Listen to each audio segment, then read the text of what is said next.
When the Harvey Girls with Judy Garland came out in 1946, You've got yourself another Harvey girl. everyone knew what a Harvey Girl was.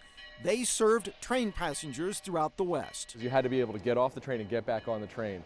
They were like an army of the Harvey Girls, of waitresses, to be able to serve that quickly. I talked with Stephen Freed at Kansas City's Union Station. His book, Appetite for America, is the story of the Harvey Empire. This is Fred Harvey as a young man.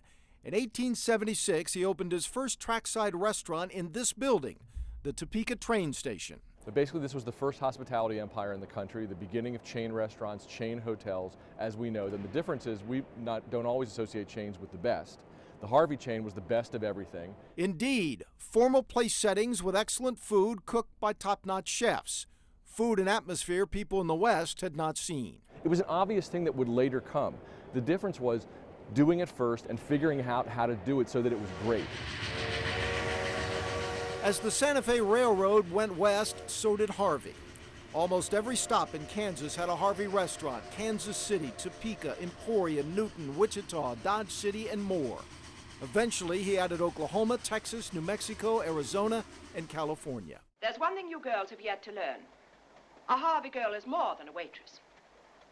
Wherever a Harvey house appears, civilization is not far behind. They were doing it in kind of a secular American way, believing there was a way to civilize this country without preaching to people, but to show them, look, this is good food, this is decent, these are hardworking women, this is what these towns should be. The company and the girls became a cultural touchstone.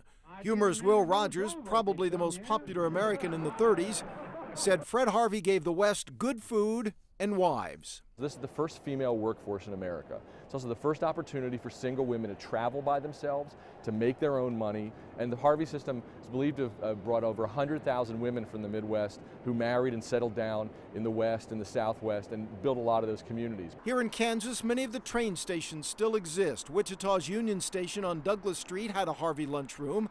The Harvey Diner in Kansas City's Union Station pays tribute to a time long ago. This is how the same room looked in the 30s when a future president, Harry Truman, ate there nearly every day. The Harvey Company no longer exists. Fred Harvey died in 1901, and his home in Leavenworth is now a museum. He's mostly unknown now, but his legacy remains. That a lot of the people you read books about wish they had changed America the way that Fred Harvey did. If you grew up in Kansas, somebody in your family had a tie to the Santa Fe Railroad or the Fred Harvey Company. It's impossible that they didn't.